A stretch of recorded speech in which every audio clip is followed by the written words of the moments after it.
오늘의 10분 말씀. 마가복음 9장 30절로 37절입니다. 바로 전 본문에서 예수님은 산 위에서 내려오셨습니다. 그리고 산 아래 믿음이 없는 세대들을 꾸짖으십니다. 그리고 귀신 들린 한 소년도 고쳐는 주시지만 그보다도 그 소년의 아버지에게 더욱더 집중하시며 더 큰 믿음을 가질 수 있도록 도전하십니다. 그리고 제자들에게는 더 큰 믿음을 갖기 위해 기도하라 말씀해 주십니다. 그리고 오늘 본문은 예수님께서 두 번째로 본인의 죽음을 제자들에게 알리십니다. 하지만 제자들은 예수님의 그 말씀을 애써 외면하려 합니다. 그것이 혹시나 사실일까봐 두려워 묻지도 못합니다. 왜냐하면 제자들이 원하는 길과 예수님이 말씀하시는 그 삶의 길이 너무나도 다르기 때문입니다. 이것이 저와 여러분들의 모습은 아닌지 돌아봅니다. 마가복음 4장에서 4가지 밭의 비유를 우리는 기억합니다. 그 4가지 밭 중 3번째 밭인 마음의 밭, 가시밭이 이 시대의 수많은 교회들의 밭이 아닌가 생각해 봅니다. 가지는 무성해도 열매 맺지 못하는 밭입니다. 교회는 오래 다녀도 열매 맺지 못하는 우리들의 모습입니다. 왜냐하면 세상의 가치를 포기하지 못하기 때문입니다. 예수님은 그 가시덩굴 밭을 설명하시길 세상의 염려, 재물의 유혹, 그리고 기타 욕심이 그 마음에 들어와 결실하지 못한다 선명하게 드러내셨습니다. 오늘 본문의 제자들의 마음의 태도가 그렇습니다. 이들이 원하는 것과 예수님의 말씀에는 큰 충돌이 있습니다. 예수님은 제자들에게 분명하게 2가지를 드러내셨습니다. 첫 번째는 8장에서 본인은 반드시 버림을 받고 고난을 받고 죽임을 당할 것이고 부활할 것이다 말씀하셨습니다. 그리고 2번째는 나를 따라오려거든 자기를 부인하고 자기 십자가를, 자기의 죽음, 자기의 희생을 감당해야 한다라고 분명하게 말씀하셨습니다. 제자들은 문자적으로는 그 뜻이 무엇인지 분명히 알았지만 그것을 받아들이지 못합니다. 저와 여러분들도 교회를 오래 다녔다라면 자기를 부인하고 각자의 십자가를 져야 하는 것이 무슨 뜻인지는 수없이 들어왔고 잘 알고 있습니다. 하지만 우리는 애써 그것을 외면합니다. 우리들의 이성과 본능이 그것을 받아들이지 않습니다. 왜냐하면 이 땅의 가치를 절대로 포기하지 못하기 때문입니다. 오늘 본문을 통해 우리가 애써 외면하려 하는 그 예수님의 길을 온전히 받아들이시는 저와 여러분 되시길 바랍니다. 오늘 본문의 큰 그림은 다음과 같습니다. 예수님은 고난과 죽음 그리고 부활을 이루기 위해 예루살렘으로 이동하시고 제자들은 본인의 높은 자리를 취하기 위해 예루살렘으로 이동합니다. 그리고 본문은 2가지로 구분할 수 있습니다. 첫 번째는 예수님은 2번째로 본인의 죽음, 고난, 부활을 말씀하십니다.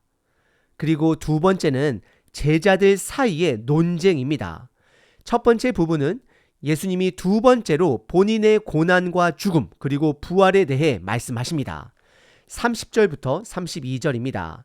그 곳을 떠나 갈릴리 가운데로 지날새 예수께서 아무에게도 알리고자 아니하시니 31절 이는 제자들을 가르치시며 또 인자가 사람들의 손에 넘겨져 죽임을 당하고 죽은 지 3일 만에 살아나리라는 것을 말씀하셨기 때문이러라. 32절 그러나 제자들은 이 말씀을 깨닫지 못하고 묻기도 두려워하더라 라고 기록합니다. 먼저 30절에 그 곳을 떠나라고 시작을 하는데 그곳은 바로 북쪽에 있는 가이사랴 빌립보 지역입니다. 그곳을 떠나 갈릴리를 지나 예루살렘으로 이동 중이십니다. 예수님은 이제 하나님의 나라를 드러내는 것보다는 본인의 십자가를 지러 내려가십니다. 더 이상 본인이 드러나는 것, 치유 사역에 집중하지 않으십니다. 그래서 30절에 아무에게도 알리지 않았다라고 성경은 기록합니다. 그래서 예수님은 이제는 제자들에게 더욱더 집중하십니다. 31절에 보시면 제자들에게 본인이 사람들 손에 넘겨져 죽임을 당하고 죽은 지 3일 만에 살아날 것을 가르치십니다. 하지만 32절의 제자들의 반응은 그러나로 시작을 하며 이 말씀을 깨닫지도 못하고 묻기도 두려워한다라고 기록합니다. 제자들은 문자적으로는 예수님의 가르침을 분명히 이해했습니다. 하지만 문제는 그것을 받아들일 수가 없었습니다. 왜냐하면 이들이 생각하는 예수님은 반드시 로마 정권을 무찌르고 이스라엘의 새로운 리더, 왕이 될 것으로 생각했기 때문입니다. 여기서 잠시 우리는 제자들과 예수님의 첫 만남을 생각해 볼 수 있습니다. 제자들은 무엇 때문에 그들의 배와 가족들을 다 내려놓고 예수님을 따랐을까요? 그들이 선택한 믿음의 대상은 맞았습니다. 예수님은 그들의 구세주 되십니다. 하지만 그들의 의도는 틀렸습니다. 그래서 이들은 그들의 꿈이 깨질까 예수님께 묻기도 두려워합니다. 여러분들은 무엇을 잃을까 두려워하시나요? 예수님이 나의 유일한 구원자 되시나요? 아니면 여전히 내가 가지고 있는 수많은 보험들 중에 하나일 뿐인가요? 오늘 본문의 첫 번째 부분은 두 번째로 본인의 고난과 죽음 그리고 부활을 제자들에게 말씀하십니다. 하지만 제자들은 받아들이지, 인정하지 못합니다. 두 번째 부분은 제자들 사이에서의 논쟁입니다. 33절부터 37절입니다. 가버나움에 이르러 집에 계실새 제자들에게 물으시되 너희가 길에서 서로 토론한 것이 무엇이냐 하시되 34절 그들이 잠잠하니 이는 길에서 서로 누가 크냐고 하고 쟁론하였습니다. 35절 예수께서 앉으사 12 제자를 불러서 이르시되 누구든지 첫째가 되고자 하면 뭇 사람의 끝이 되며 뭇 사람을 섬기는 자가 되어야 하리라 하시고 36절 어린아이 하나를 데려다가 그들 가운데 세우시고 안으시며 제자들에게 이르시되 37절 누구든지 내 이름으로 이런 어린아이 하나를 영접하면 곧 나를 영접하며 누구든지 나를 영접하면 나를 영접함이 아니요 나를 보내신 이를 영접함이니라 라고 말씀하십니다. 우선 33절에 장소가 가버나움의 한 집으로 이동을 하게 됩니다. 더욱더 사적인 장소, 집이 됩니다. 예수님은 본인의 죽음을 앞두고 제자들에게 집중하십니다. 예수님은 제자들에게 묻습니다. 가이사랴 빌립보에서 내려오던 그 길 중에 너희들이 서로 토론한 것이 무엇인지 묻게 됩니다.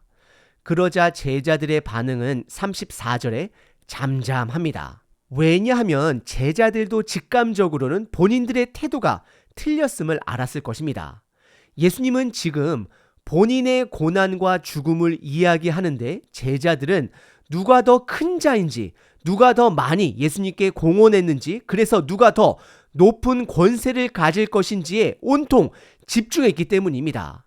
예수님의 길과 제자들이 가고자 하는 길의 그 온도 차이가 맞지 않는 것입니다. 예수님은 고난과 죽음의 길을 말씀하시고 제자들은 성공과 권력의 길을 말하고 있기 때문입니다. 그래서 예수님은 35절에 제자들을 불러 앉히십니다. 예수님은 포기하지 않으십니다. 끝까지 그들을 가르치십니다. 그리고 그들이 갖고 있는 권력의 큰 그림을 수정해 주십니다. 고대 로마 당시 제자들을 포함하여 모든 사람들이 갖고 있는 권력의 그림은 무조건 높아지는 것입니다.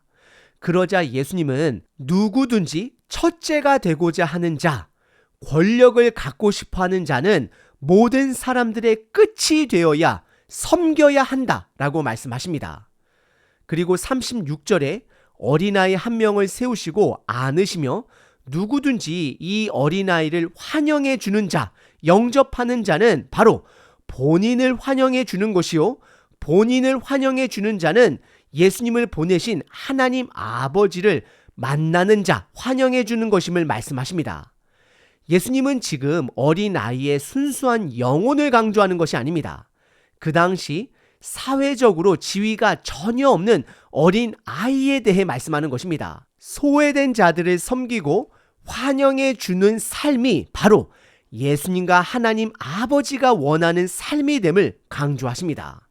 오늘 본문의 두 번째 부분은 제자들 사이에서의 논쟁입니다. 오늘 본문은 두 가지 다른 길을 보여줍니다.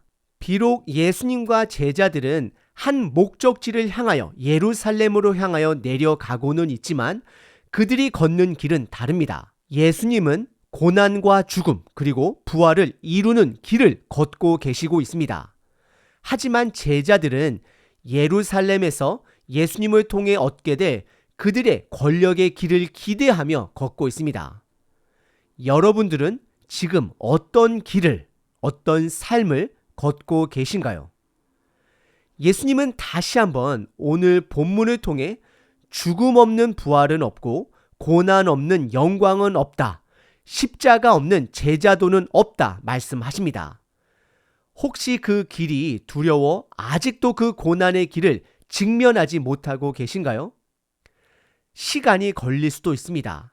하지만 마냥 여전히 세상의 길을, 나의 성공의 길만을 고집해서는 안 됩니다. 이제는 예수님이 말씀하시는 그 길을 받아들이셔야 합니다.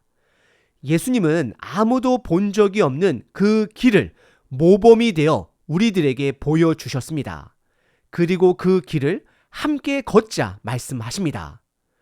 저와 여러분들은 고난과 죽음이 걸려 부활을 보지 못합니다. 제자들도 마찬가지입니다. 고난과 죽음을 이해하지 못했기 때문에 부활은 더구나 이해할 수 없었던 것이었습니다. 예수님이 걸으신 그 고난과 죽음의 길은 반드시 부활의 길로 연결되어 있습니다. 저와 여러분들이 선택한 그 고난의 길, 죽음의 길, 섬김의 길, 희생의 길은 반드시 생명과 부활과 연결이 되어 있습니다. 열매 맺게 될 것입니다. 우리들의 가치는 이 땅에 두지 않습니다.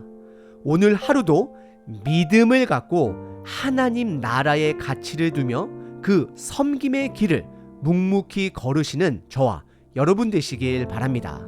365일 기도문입니다. 요한복음 1장 3절과 4절. 만물이 그로 말미암아 지은 바 되었으니 지은 것이 하나도 그가 없이 된 것은 없느니라. 그 안에 생명이 있었으니 이 생명은 사람들의 빛이라.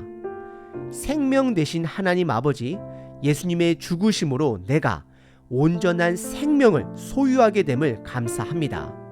하지만 그 길에는 반드시 고난과 죽음, 섬김의 길이 됨을 고백합니다. 오늘도 예수님의 말씀에 따라 섬김의 길을 걸어감으로 결국 부활의 길, 생명의 길이 될 것을 선포합니다. 예수님은 천지를 만드시고 말씀으로 오셔서 우리를 완벽하게 구원할 희생을 이루신 분됨을 믿습니다. 나에게 주어진 구원은 우연한 일이 아님을 믿습니다.